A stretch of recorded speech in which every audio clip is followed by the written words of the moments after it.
Yeah, I think, when you go back and you look at the games that we've won, we've had 4 and 5 players in double digit scoring, all those players between 10, 12, 15 shots.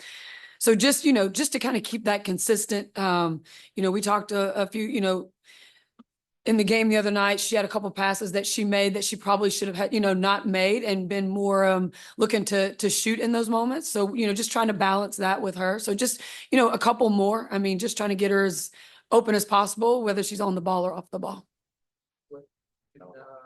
For those of us who haven't been around traveling with you guys, just watching it from afar, could you give an analysis of how Caitlin's evolved so far into your unit as a team and generally into the league? Yeah, I mean, she's it's a process for all of us, year 2 of this rebuild. Leah Boston coming in as the first pick last year, Caitlin this year. We're aspiring to be where the teams are that had those multiple number 1 picks. And so it takes time. And some of the expectations for us, are a lot higher. We're still in this process of building. Caitlin's learning. She's learning, this league. She's learning her teammates just as her teammates are learning her as well. So it's just, it's a process. Your feeling about the way she's been treated generally by other players in the league? Yeah, I mean, this is a competitive game. I mean, the WNBA is a competitive league. I think everyone's just wanting to, everybody's trying to win and whatever that takes. And, I think she's, all rookies go through this one way or the other. I mean, especially number 1 picks. Aaliyah Boston went through it last year. It's just, part of this league and the competitiveness of it. Yeah, Tenny had that right thumb injury against Seattle. Just how bad is it? Do you anticipate her to be available today?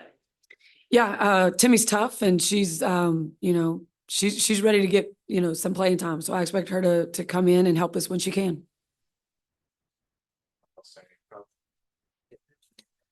In terms of when you're going against a real experienced team like Phoenix, what do you think are the biggest keys, especially, for your younger players to go against, they have a lot of longtime veterans. Right. Yeah. Going against them, playing defense against them, their offensive game. I mean, they're averaging, I think they're second in the league in 3-point attempts. So we've got to do a great job of finding their shooters. When you're not guarding them, I think they're shooting close to 50% uncontested shots. So we've got to make sure that we're getting to those shooters. And then, they create a problem with their defense, just the way they're able to do all the switching. You don't see that all the time. So we've got to make sure that the ball keeps moving. We take advantage of mismatches and we don't let the ball stick and just kind of try to throw it into whoever that mismatch is or go one-on-one. You got to keep it moving and get the best angle for the right pass in that right opportunity. Finish the sentence for me. Indiana wins today if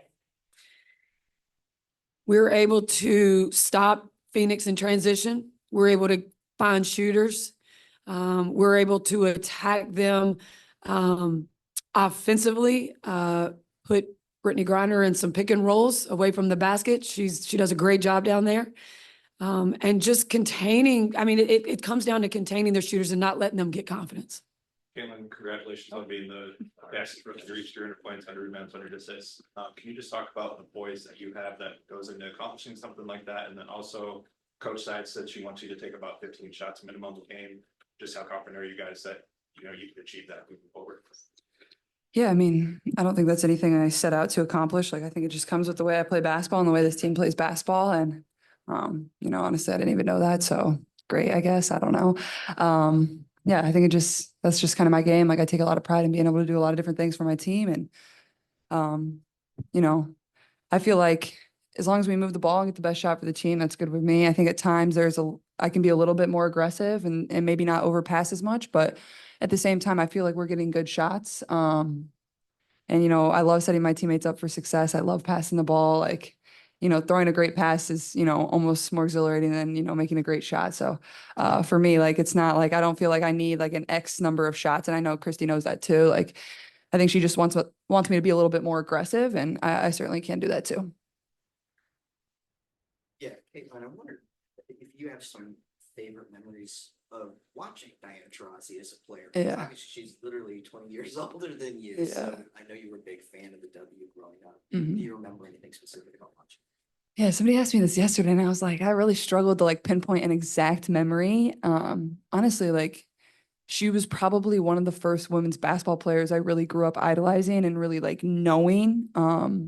Obviously her, Sue, Maya.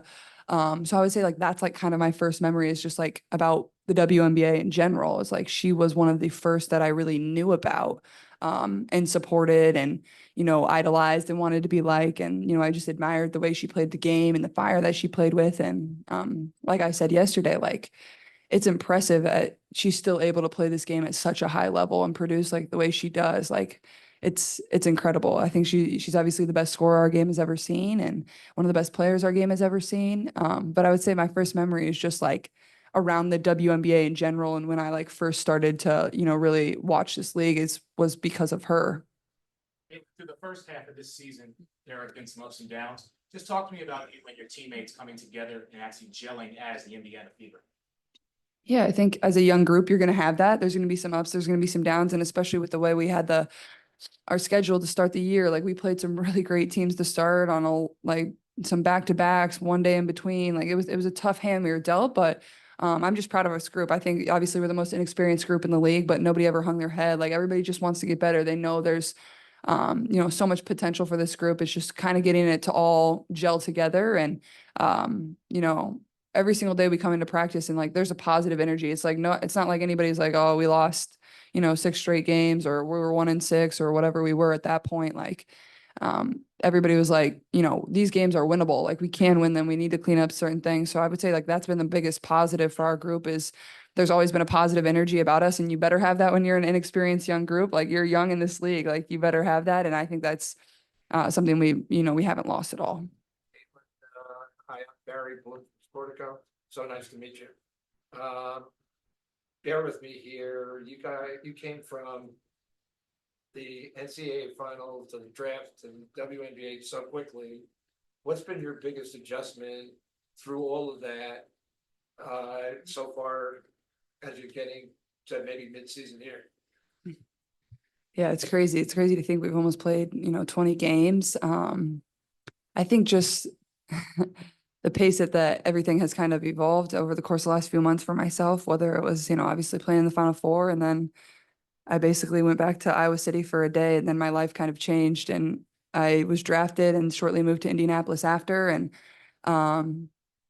but I mean, it's the same situation for every single person that's ever come into this league and has been drafted. Maybe my window was a little bit shorter playing the last game of the college basketball season, and we had the first preseason game. So maybe in that regard, but I think the biggest adjustment is just, being able to learn on the fly and give yourself some grace. I think that's kind of been what it's been for me. I think just learning from game to game, that's been kind of different, especially at the beginning of this season. Like I had to learn from game to game. There wasn't much time to practice in between. Like I would have to take stuff from one game and then go try in the next game.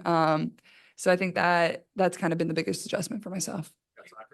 Off that, like it's a month off of the Olympic break and the young team, like you said, you guys are developing more cohesion. What's the advantage to that and the challenge to that, having all that time off? Yeah, well, I think the advantage is like you get to practice for 3 weeks. Like you get to get in the gym and get better. But I think the disadvantage is like you don't get to play. And like at the same time, like just getting out there and playing basketball, that's the best way to learn. Like there's obviously so much you can replicate in practice, but like at the end of the day, like you have to be in a real game to get those real simulations and situations and whatever it is. But at the same time, it'll be good to get rest. It'll be good to get in the gym and just execute and work on things that we need to work on that we really haven't had time to do. But like I said, like the biggest disadvantage is like we're going to miss getting out there and getting to play, during the week. So every arena that you seem to step in along with the Fever, it seems to be more crowded than the last one. What does that mean to you to see the impact you and the Fever have had on the sport of women's basketball so far? Yeah, it's fun. I mean, it's also really cool for myself to go around to all these new arenas. Obviously in my first year, a lot of places that I haven't played at, obviously a couple during my college career, but like it's fun for me to come to these new cities and these new arenas and see the fans and just their excitement, like just watching warm-ups. Like you can feel that kind of more so than in a game when you're really competing. So for me, it's a unique experience getting to go to each city and soak it in, and it'll be very memorable, as I go throughout my career, remembering my first at every stop.